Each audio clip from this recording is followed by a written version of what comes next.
சிங்காநல்லூர் காவல் நிலையத்திற்கு குடிநீர் சுத்திகரிப்பு. Coimbatore inner wheel club synergy மற்றும் அக்வா கிளான் நிறுவனம் இணைந்து சிங்காநல்லூர் காவல் நிலையத்தில் அக்வா கிளான் குடிநீர் சுத்திகரிப்பு வழங்கினர். இதனை கோவை மாநகர காவல் ஆணையர் பாலகிருஷ்ணன் துவக்கி வைத்தார். இதன் தொடக்க விழா சிங்காநல்லூர் காவல் நிலைய வளாகத்தில் நடைபெற்றது. இதில் அக்வா கிளானின் பிரதிநிதிகள், Coimbatore inner wheel club synergy உறுப்பினர்கள் மற்றும் காவல்துறையின் உயர் அதிகாரிகள் உள்ளிட்ட முக்கிய பங்குதாரர்கள் முன்னிலையில் இந்நிகழ்ச்சியானது நடைபெற்றது.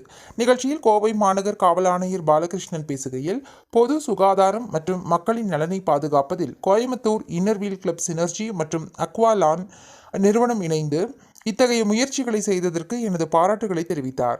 விழாவில் அக்வா கிளான் இணை நிறுவனரும் இயக்குநருமான நந்தினி காலின்ஸ், அக்வா கிளான் நீர் சுத்திகரிப்பு அமைப்பு அதன் நவீன தொழில்நுட்பத்திற்கு புகழ் பெற்றது. பல்வேறு ஆதாரங்களிலிருந்து தண்ணீரை திறமையாக சுத்திகரிக்கும் திறன் கொண்டது. சுத்தமான குடிநீரின் முக்கியமான தேவையை நிவர்த்தி செய்வதில் முதன்மை கவனம் செலுத்துகிறது. புதுமையான சுத்திகரிப்பு செயல்முறை பற்றிய நுண்ணறிவுகளை வழங்கினார். Coimbatore inner wheel club synergy தலைவர் பிரியா ராம்குமார் கலந்து கொண்டு உரையாற்றுகையில், சமூக காரணங்களுக்காக கிளப்பின் அர்ப்பணிப்பை வெளிப்படுத்தினார். மேலும் நேர்மறையான மாற்றத்தை உந்துதலில் கூட்டு நடவடிக்கையின் முக்கியத்துவத்தையும் வலியுறுத்தினார். நிகழ்வில் கோயம்புத்தூர் இன்னர் வீல் கிளப் சினர்ஜியின் உறுப்பினர்கள் மற்றும் முக்கிய பிரமுகர்களுடன் இந்த நிகழ்வில் கலந்து கொண்டு சிறப்பித்தனர்.